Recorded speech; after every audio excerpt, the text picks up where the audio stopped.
Shedeur Sanders, the quarterback of the Cleveland Browns, get good news from former NFL running back EMMITT Smith of the Dallas Cowboys.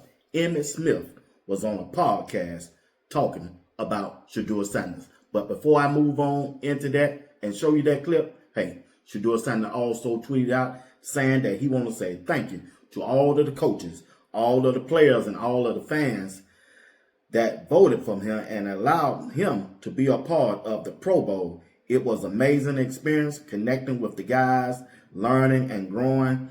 Truly grateful for the opportunity and hoping to stay connected. Thank you, God.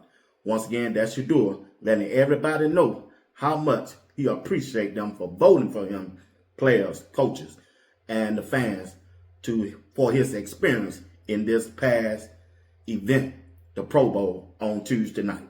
All right, but let's get back to a Cleveland Browns organization along with Shedeur Sanders. EMMITT Smith, a Hall of Famer, big-time running back for the Dallas Cowboys, once again was on Kate Adams' Up and Down podcast, and he said some interesting words when it came to Shedeur Sanders. EMMITT Smith said Shedeur Sanders deserved to be named the Browns quarterback heading into this offseason. What does the Cleveland Browns have? Absolutely nothing. So what's the debate? I'm with you. What's the debate? You got Dylan Gabriel, you got Deshaun Watson, and you got Shedeur Sanders. What's the debate? Why won't Todd Monken, the head coach, along with Andrew Berry as the general manager and the owner, Jimmy Haslam, go ahead and say Shedeur Sanders is a starting quarterback heading into training camp? Will they draft another quarterback or will they bring in another quarterback from free agents? It don't matter. But as of right now, during Todd Monken's press conference, he should have said that to me, y'all. I'm sorry. Even though Shedeur haven't played enough games in a full season, in the 7 games that he played, which quarterback looked better than him? Who energized his teammates better than Shedeur Sanders? The team looked interesting when Shedeur was out there quarterback. I didn't hardly want to watch him when Joe Flacco was out there, and damn sure didn't want to watch him when Dylan Gabriel was out there. So when Shedeur got his chance, man, he brought me up to the edge of my seat. He brought some of the Cleveland media up to the edge of his seat when he came in the game against the Baltimore Ravens. So once again, what's the holdup, Todd Monken? What's the holdup? Then you hear Mary Kay. When she was on the radio, she said she liked Malik Willis. She thought they should have drafted him in, I think she said 2022, when he was coming out of college with Liberty. I said, what? The world is she talking about? Malik Willis, so far this past year, played in 4 games. 4 games, family. They compare a quarterback that played in 4 games with Shedeur playing in 7. 7 games. Malik Willis threw 2 passes in the first game against the New York Giants. Put it up there on the screen so they can see it. Malik Willis threw 1 pass against the Minnesota Vikings. Malik Willis threw 11 passes against the Chicago Bears. Then he came back versus Todd Monken and the Baltimore Ravens, along with Lamar Jackson, threw 21 passes in 1 game. So, in a total of passes that he done thrown this whole offseason,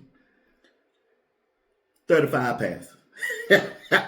They say, so what they really trying to tell me, what Mary Kay trying to say, she'd rather Malik Willis, who done thrown 35 passes in a season, is better than Shedeur Sanders.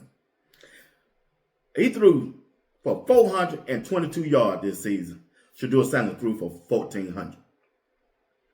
He threw TDs with 0 interceptions with a 93.1 quarterback rate. Shedeur Sanders threw 7 touchdowns. I know he threw the 10 interceptions. That's why I keep saying about the interception.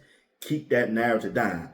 Only thing they can say that he didn't throw that many interceptions. He didn't throw 9 interceptions. Shedeur threw 10. That's the only argument that somebody can say. It's the interception. That's why I keep harping about get better this off season, going into next season, and keep those interceptions down because they're gonna try to use it against them. That's it. That is it. So for somebody to go out there and say Malik Willis is better than Shedeur Sanders or Malik Willis give the Cleveland Browns a better option at winning over Shedeur Sanders, insane. It's insane. It's just insane. No way a football person, not a Shedeur person, but a football person that knows the game, watch the game, can say Malik Willis is a better quarterback than Shedeur Sanders right now in the NFL. No way. Let's listen to EMMITT Smith, Hall of Fame running back of the Dallas Cowboys, talk about Shedeur Sanders. EMMITT Smith. Shedeur was on my set, and he, right here, while Todd Monken was saying his role's to be determined. And I heard, they wrote me, see that whiteboard? They wrote it, and they said, ask him about that. And I did. And he handled it perfectly. What's wrong? Why not commit to Shedeur in right now? Why not? Is it the right move? I guess coaches want to make sure that guys know that there is no security in their position, and they want them to be as competitive and compete for the job. No one wants to hand anything to them. This is the way that they're treating Shedeur. But they handed it to Drake May. Yes, they did. They handed to kid out in San Diego. They also handed to the kid in Jacksonville. They also handed to Sam Darnold. They also handed to other players. So, and what does Cleveland have? Absolutely nothing. So what's the debate? Are you going to give it to Dylan again? I mean, when you have players, see, the one thing about players. You just gave me goosebumps, Emmett. One thing about players, they know who their captains are, and they know who their leaders are, and they know who they can believe and who they trust in. It's the organization, it's the coaches that have to get it right. You can name somebody a captain, but if they don't have the respect of the team, they're not truly a captain. Some people earn that right. I would imagine Miles there is the captain, but no question. He's one captain on the defensive side, but who's the captain on the offensive side? You tell me. Who believes in who? Who, when you step on the football field, how are the players responding to you on the football field versus someone else? Church of EMMITT Smith here. Would you have named him the starter? I would. If that was you, you right get the head coaching job, they're asking you, yeah. Oh yeah. I haven't seen anyone else earn the right to be that but him. And he hasn't played enough and haven't given him enough chances to be on the football field. And when he's on the football field, they feel better. They look better. I'd like to know a little bit more about that before you go, because your words matter. What has Shedeur done that convinces you that he should be? The team believes differently. You can tell while you're watching? His energy is different. His swag is different. His level of confidence is different. And notice I said confidence. I didn't say nothing about arrogance. His level of confidence is different. And so he believes that he has the ability to do it. He's not walking out there thinking that, can I do it? Or do I have the possibility to do it? No, I'm going to make it happen. That's the way he's approaching it. And I appreciate it. And I've known Shedeur since he was a kid. And I watched him grow. I know his training. I know his background. And I know where he comes from. He comes from a line of championships. That's the way I would look at it. And years of experience at that position. He was trained that way. And he grew up with understanding how to play the quarterback position from a guy that played in the National Football League. So I don't question his ability to understand and recognize coverages and his ability to control and manage the offense. Now, managing the offense is the key to every quarterback's position. Not putting the ball in harm's way is the key to how successful a quarterback can become. Shedeur, given the opportunity and working with him, as you will work with any quarterback, Drake May, or as you will work with any quarterback in New York, any quarterback in Jacksonville, any other quarterback, just like you will work with them and help them understand that's the approach you should take. Forget what he looks like. Forget how he walks. Forget it. You want somebody confident. You want somebody to step in and say, I can lead the organization. Well said. And willing to take on the pressure and manage all the questions that comes his way like a professional. He did that here on He the don't Up and throw Adams nobody show. under the bus, including his coach. EMMITT is going on Shedeur, y'all. He is not stopping about I that's mean, somebody you. what the hell? I mean, what are we talking about? Are we talking about some BS? EMMITT cannot. I'm going to let you go because I got a question for you. Uh-oh. Here we go. How does Shedeur Sanders make the Pro Bowl with just 5 games in the National Football League? Answer that. You tell me. How does a guy make the Pro Bowl with just 5 games or 6 games as a starter? Oh, I know how. It's ticket sales. It's ticket sales. It's merchandising. That's how they do it. Oh, my bad. Once again, ladies and gentlemen, that's the Hall of Famer himself, EMMITT Smith, talking about the Cleveland Browns and Shedeur Sanders. Once again, EMMITT Smith says Shedeur Sanders have deserved to be named the Browns quarterback QB1 heading into this offseason. What does the Cleveland Browns have? Absolutely nothing.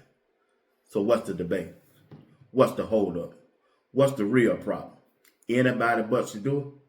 So you telling me, Andrew Berry, Todd Monken's, it gonna come a time you're gonna have to step up to that mic and declare Shedeur Sanders is QB1. He's our franchise quarterback. He earned that. He gonna deserve that. And he gonna show you. He gonna show you that he's QB1. You should be proud of him. You should want that because there's no other quarterback on your team at this time plays quarterback better than Shedeur Sanders. That's not. At this time, let's listen to Todd Monken talking about his head coaching journey and his expectation for the Cleveland Browns this year in 2026. I'm going to leave you with that video. Once again, thank you for watching Sports Talk with B. Watts. I'm your host, Bernard Watts. You got to do me a favor. You got to do me a solid. Hit the like button. Subscribe to my channel if you haven't subscribed. Hit that notification button. It'll let you know whenever I go live or drop a video. Want to thank everybody who have subscribed to my channel. Still trying to grow it. Trying to get to 15,000 subscribers. Man, it's been a blessing to bring you Sports Talk with B. Watts by the digital airways of YouTube. Once again, thank you for watching. Let's go to Todd Monken. He had an interview, and let's see what he had to say. Got a live show tonight at 8 p.m. Eastern Time. Greg Seddon and JR Boxing, 2 of the best. We're going to talk about Coach Prime and the Colorado football tonight. All right? The ups and downs of Colorado football team under Coach Prime. Peace. What do you want the identity of a Todd Monken-led National Football League team, a Todd Monken-led Cleveland Browns team to be? It's real simple. It's you want the effort and the execution to pop off the tape. That's it. It's really that simple. Execution trumps everything, but not without the effort needed that's required to win big. Yeah. And that effort, I would imagine all the stuff that goes into it that allows you to execute at that level when it matters the most. It's not just game day. Right. It's every It's all day. week. Yeah. Correct. It's being intentional every single day and confronting everything that gets in the way of winning football. Like I say that all the time. Coach Harbaugh used to say it. And I just, in my mind, confrontation gets a bad name. I do. I think that just like with my son, you know, discipline's the greatest form of love you can bestow upon anybody. Yeah. And I was going to confront anything that got in the way of him being the best version of himself. That's what we do with things we love. Yep. So I don't find that an issue. No. My job as head coach is to confront anything that gets in the way of winning football.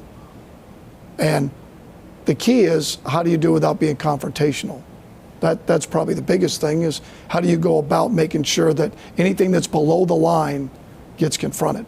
Because ultimately we're here for one thing, is that is compete for championships, build a roster and build a staff that can compete for championships every year. I mean, I don't find that difficult. Yeah. What's difficult is the process of getting to that point, and players and coaches understanding that it's not easy. This is the NFL. This is the best in the world. So you're always trying to How do you gain advantages or percentages here or there that allows you to reach the ultimate goal? For you, what was going through this process like? Because you've interviewed for other head coaching jobs and you've been close, but to actually go through this process, and then what was it like to get that call that yes, Todd Monken, you will be the head coach of the Cleveland Browns? What a great question. Very thorough. I give the Browns credit, very thorough. I think it is critically important when you're talking about the face of a multi-billion-dollar corporation that you try to get it right. And I think the way they went about it, I appreciate.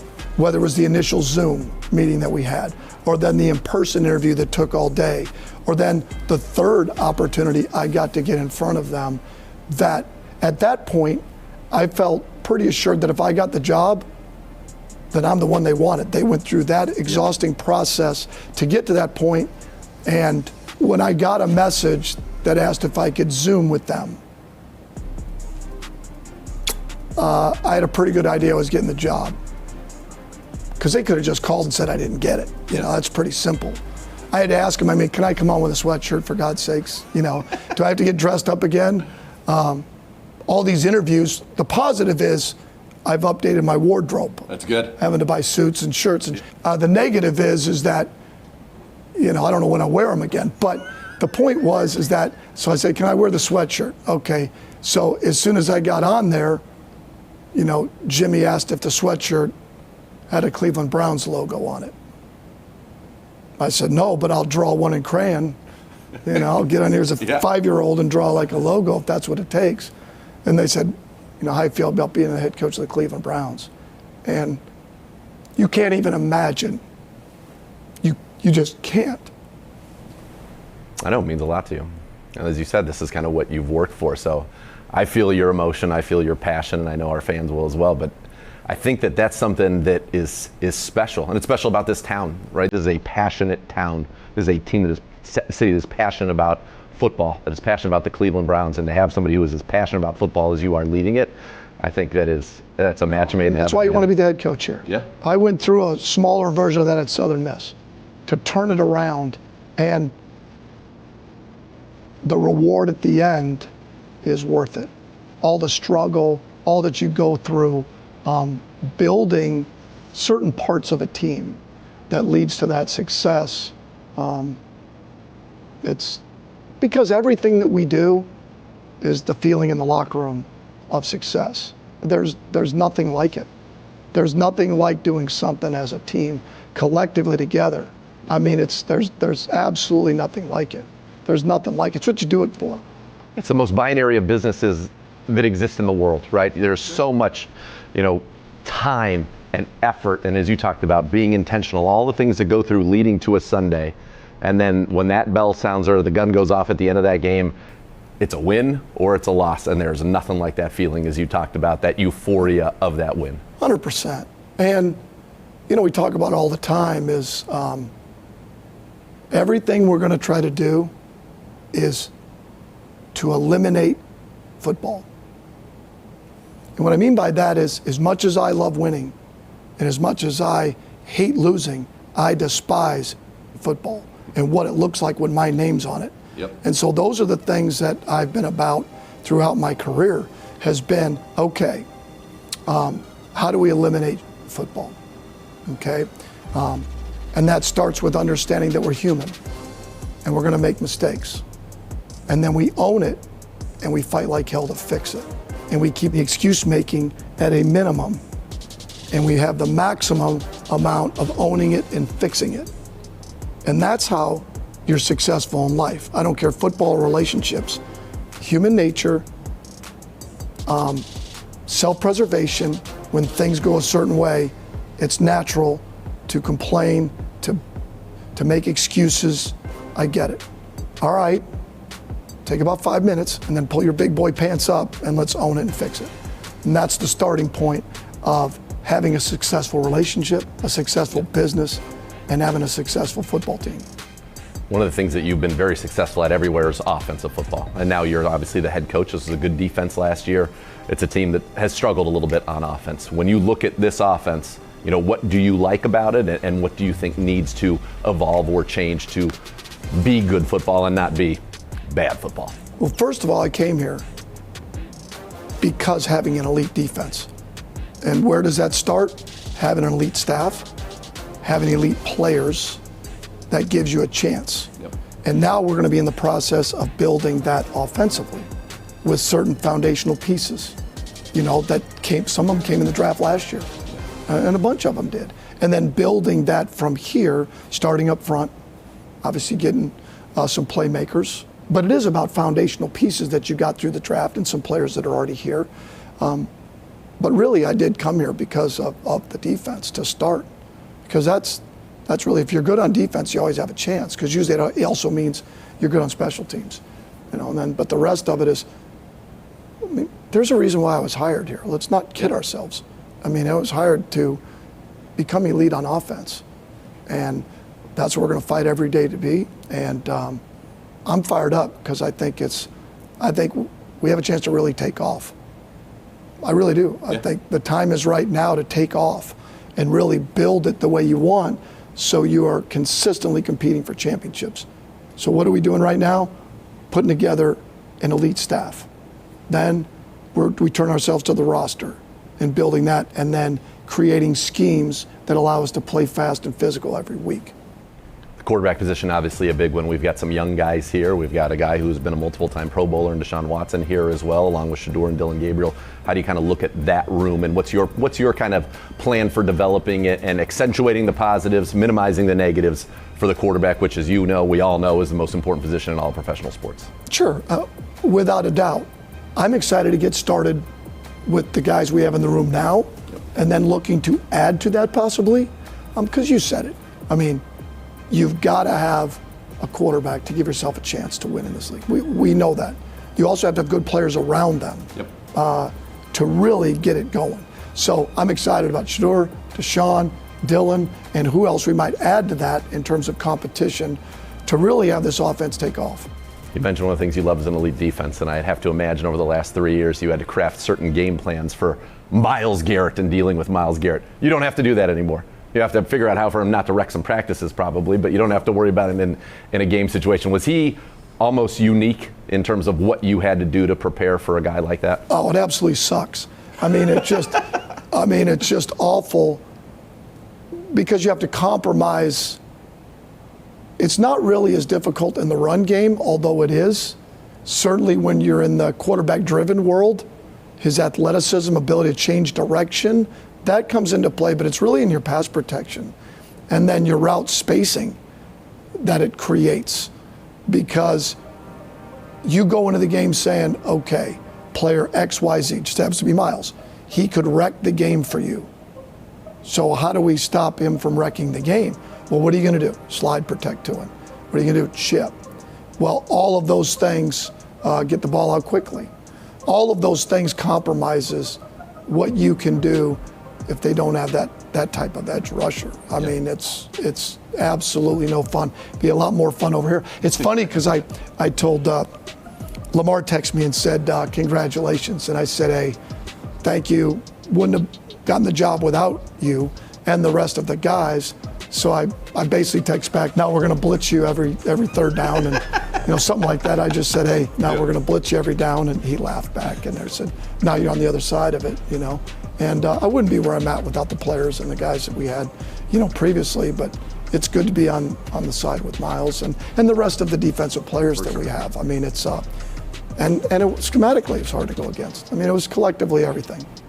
Have you thought forever about what it would look like to put together? You mentioned earlier you got to start by putting together the staff, and we've heard George Warhop's name, who has spent some time here with the Browns as well. Is that fun for you right now? And obviously there's defensive stuff that we still need to work through, but is that something you've always thought about doing? Well, let me just say this. It doesn't matter what side of the ball you're on. If you don't have an elite staff with you, you have no chance. In my opinion, to get to elite ideas, it takes a lot of ideas. And in order to get your players to play at high level, your assistant coaches are critical to that. I was fortunate enough, or I'm going to be fortunate enough, to get a number of guys that are going to come with me that were with the Ravens that were really the epicenter of our game planning. I can't get into specifics of all of them, but that made it easier to take this job? Elite defense. And then who do I get as an offensive staff that allows us to get right up to speed? And then once I get the staff in place, how do we turn our focus on the roster in building this roster, and then gives us a chance to really take off? And that's really, when you said about the assistant coaches and the guys I've been with, and there's a comfort level of how we do things collectively, the day-to-day, the expectation. So I'm jacked from that end of it, or I'm going to be able to bring with me. You talked about kind of the last 6 years being a doctorate for you, with Kirby Smart winning 2 national champions, being with John Harbaugh, who's won a Super Bowl at this level, and obviously very good competitive at the Ravens. You know, what did you learn from those guys? Working for Kirby Smart is 4th and 1 every day. And the guy that has to drive that's the head coach. Harbs is like that. They get to the same place just different ways. Like, I'll give you an example that when I interviewed, I'm like, I've been so lucky to have 6 years of a doctorate in coaching. And my dad my whole family's in coaching. I mean, my dad and my 4 uncles are all in the Illinois Coaches Hall of Fame. They're all my cousins at Army. That's all we've ever done. And you think you've been around some really good coaches and players, and so you get with Kirby, and at practice, I mean, it's every day we meet, recruiting, it's nonstop. You got it from Nick, because it's like his favorite saying is, am I the only one? Am I the only one that's going to recruit? Am I the only one that's going to pick up trash? Am I the only one that's going to make them have their jerseys on right? But it comes from the head coach. The head coach has to set that. Like, coaches would call me and say, how does Kirby do it? I said, he sets it. No other head coach wants it. Like, what is it? It's a head coach. He sets that standard of work ethic on a daily basis, and he's nonstop energy. He gets to it differently, because at practice he's got a microphone. He's everybody the whole practice. You could be 3 blocks away and it's a fest. I mean, he'd be screaming at a player like, no wonder you lost contain on this punt. You don't go to class. And you can hear it like he's screaming. We went 37-3. 2 national championships. And 30 of the games, I ended the game off a headset like I'm the worst coach in America.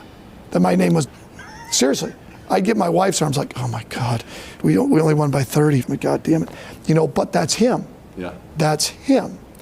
John does it in a more, he's going to confront everything that gets in the way of football, but he does it in a more polished way. I'll give you an example. Like, I'm a big proponent of the game's changed. Athletic quarterbacks, I always say, when you have a 2-play quarterback, you got to be elite at straining up front. You got to be great at scramble drill, breaks down a defense. Okay. Yep.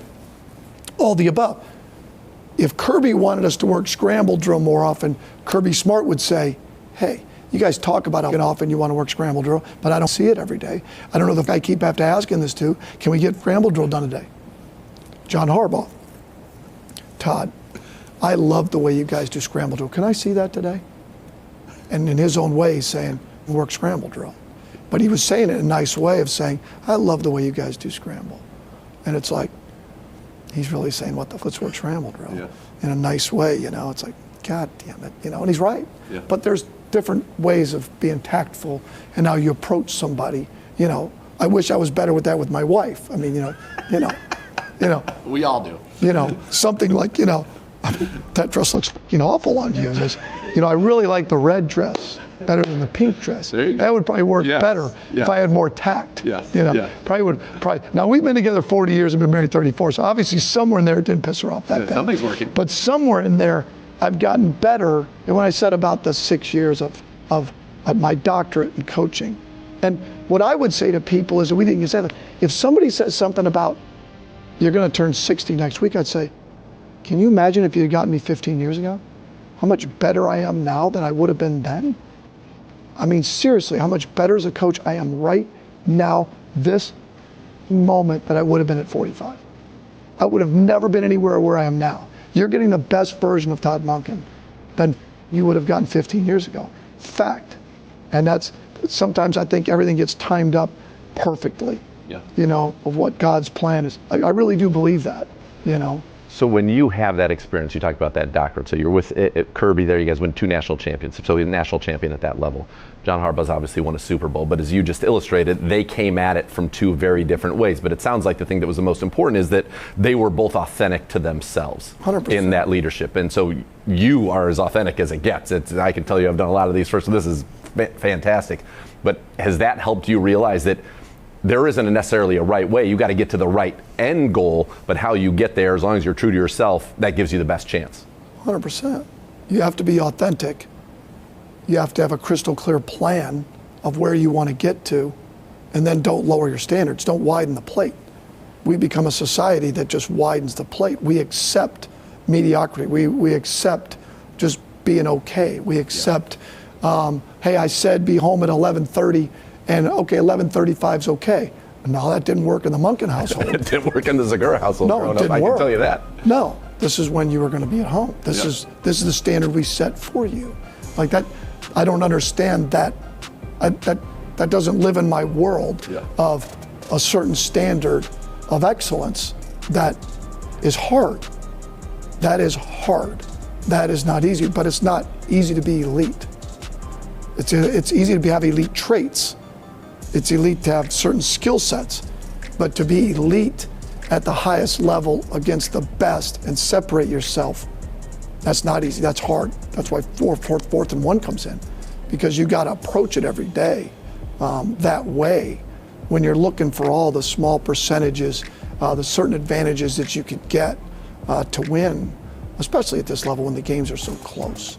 Games come down to a play here or there where you have an opportunity. That play we ran here on 4th and 1, we'd rep that for 3 weeks. It was really Coach Harbaugh's idea. It wasn't my idea. Coach Harbaugh's idea. Hey, we're running the QB sneak with Mark Andrews. Well, what else can we do off of it? Well, what can we play off of it? Before, and we pitched it the week before. So like, what can we play off of that? And as the coordinator, your job is to filter through all that. Like, Coach had another crazy idea that I didn't like. But that's a good thing. You like ideas and you get to this, and then you've got to rep it. So when that moment comes, and you're sitting there saying, okay, well, do we want to run X, Y, Z? And we're like, of course I do, because we've shrunk the margin for error. If we get the specific look, we feel really good.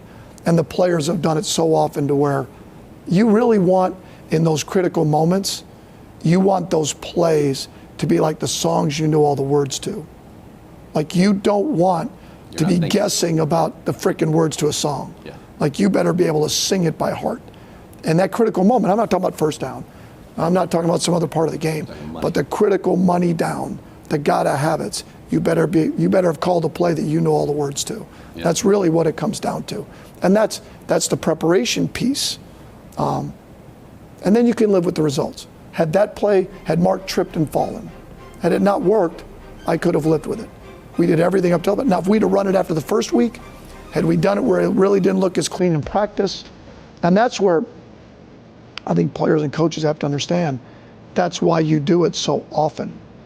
And you show those clips to the guys, like, you wonder why we rep this so damn often in practice, and you're like, oh, we're repping this concept again, and then you're like, bingo, that's exactly right. I'll go back to the 2021 National Championship game and working on cadence. And in college, you're working the clap, and ask for the ball, right?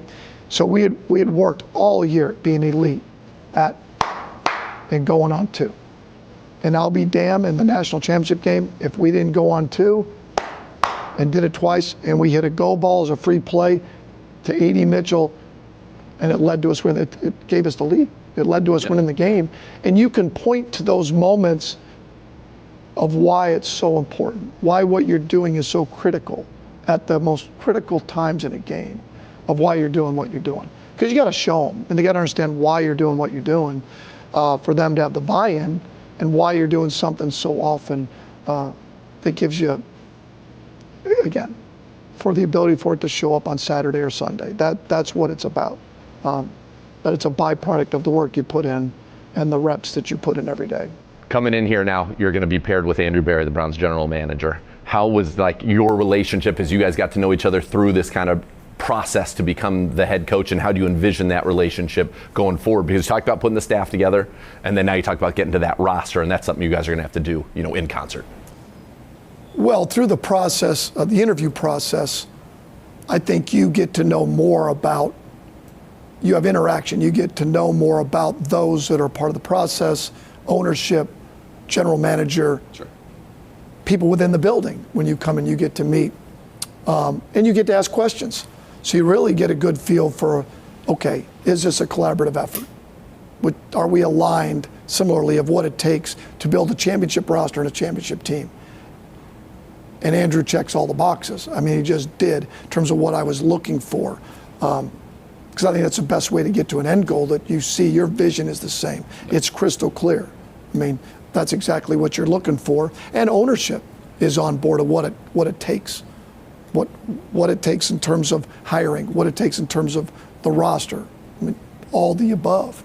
We've talked already about how, you came here to make this an elite offense, and that's what you've done everywhere you've been as a play caller. You mentioned today in the press conference, you will call plays. Why is that so important to you, and what do you love about that chess match and being able to dial up the right thing? You've talked about all the work that goes into it, to rep it and rep it and rep it, but to dial it up at those right moments. Well, it's something I feel like I'm good at. Yeah. I feel like that it's a reason why I got the job. I haven't been a head coach in the NFL. It's not like they have something to go back on and say, oh, wow, we won a Super Bowl here. And like, no, because we've been good on offense. Yep. But with that being said, that only happens if you have an elite staff that has ideas and adds to the game planning part of it. Because like I said before, like, you only get to elite ideas by having lots of ideas. The original skateboard was wooden with wheels. Now it's fiberglass. Hell, that damn thing could go sideways and fall. Who knows what it can do now? That's how I view it, is that you're always evolving. You're always under construction as a human being, as a coach, as an offense. And you're always thinking outside the box. Our system is, we will do whatever we need to do to score. Not a West Coast, East Coast, South, North. It's what we need to do to score points. But as I said before, the play calling becomes easier once you've built an elite staff, and then you build the roster with starting up front, elite playmakers, the quarterback position, a system that is player friendly, that allows them to play fast. Then it becomes easy to call plays at that point. The people use the term of your players being able to play fast. It's not just about their speed, it's about their ability to function quickly in a well-oiled system that there's a certain amount of elegant simplicity to it that allows them to play at a high speed. And so all of that part of it is what leads to, what makes it a lot easier to call plays. When was the last time you were on the sidelines? I was thinking about that the other day. The last time I was on the sidelines would have been 2017 at the Buccaneers. Okay. That was before I was calling the offense in 18. I was the offensive coordinator, but I wasn't calling it in 16 and 17. Then I called it in 18. I was in the box. So it would have been then, but I wasn't calling it. Last time I've called it from the field would have been at Southern Miss. Yeah. What's different about it? The emotional part of it. I think it's a little bit easier upstairs, to keep the emotions out of it. Yeah. Not that you're still not emotional up there, but you're away from a little bit of the crowd noise, and the players, I don't have to hear about a skill guy about not getting the ball upstairs. I mean, I can hear about it through the damn headset, or run the ball more from the offensive line, or all of that. You can, keep. But the positive being on the sideline is you are right there. You can communicate with your quarterback a little easier. You can communicate with your offense. You can feel the game a little bit better from the field. You just need a little more help from upstairs, down at distance where the ball is, some of those things. But at the end of the day, it's really still about the plan. It's really about the execution of the plan, because that trumps everything. It's once to me, play calling for the most of the game is not the most difficult part of being elite on offense. Situational football can be. That can, 2 minute, 4 minute, sure. Coming out, backed up, certain things that way, fourth downs, decisions, those things, that's the work. Everything else you put in during the week and then you just live with it. It's like the draft, right? Like you do all the work beforehand, and then just make your pick. You've shrunk the margin for error, and you make the pick, just like offensively. So that gets a little bit way too much of like, hey, at that point, make sure that you love the plan. You put the work in during the week, and then let it rip. Call the plays. And you've just shrunk the margin for error because you think you know, you don't know. People think, I mean, my wife always says, why don't you just call the plays at work? I mean, it seems that simple. I said, well, no. I mean, I wish it was that simple. But you don't know that. Right. The work is during the week. The work that you have to put into it so that it comes to life. I mean, the players make it come to life. You do all the work during the week to let your elite players come to life come Sunday. I mean, that's really what you're doing. But at that point, I'm calling what's on the sheet. But I'm just saying in general, you mostly stay with the plan, and then you make adjustments. You know, what's changed? What are they doing differently? But most of the teams that you play that are really good, they do what they do. They're just really They're good. good at it. Yeah. As you said, elegant simplicity, right? Correct. They do what they do. Because if you do everything, you're probably not really good at anything. So you know, kind of going into it, maybe a few adjustments down and distance wise, but what you're good at and what they're good at, and now who executes better? Who executes at a high level when it matters the most? And I know you love ball. It's so apparent that you eat, breathe, sleep football, and obviously doing a good job with your family as well, because you mentioned your son earlier and how that confrontation to make him be the best version of himself. What is one thing about you, and it doesn't have to be football related at all, that you do want the fans of the Cleveland Browns to know, so that when they look down, they see Todd Monken on the sideline, they see you in press conferences, that they know at your core this is something you thought you want to have in the back of their minds when they see you? It's 4th and 1 every day. I mean, I don't take this lightly. I mean, I don't care whatever I'm in charge is, my name's on it. And to me, that's what I've always been about. Well, the last time you had 4th and 1 in our stadium, it was pretty good for you, not as good for us. So we're happy that you're going to do 4th and 1 for us now. I appreciate that. Yeah. Coach, thank you so much. Welcome to the Cleveland Browns, and congratulations on fulfilling a lifelong dream. And I know it's really the start of a dream, because now the next dream, right, is to hoist that Lombardi Trophy. And man, we all hope that you do that here in Cleveland. You bet. Wouldn't be any place better than here.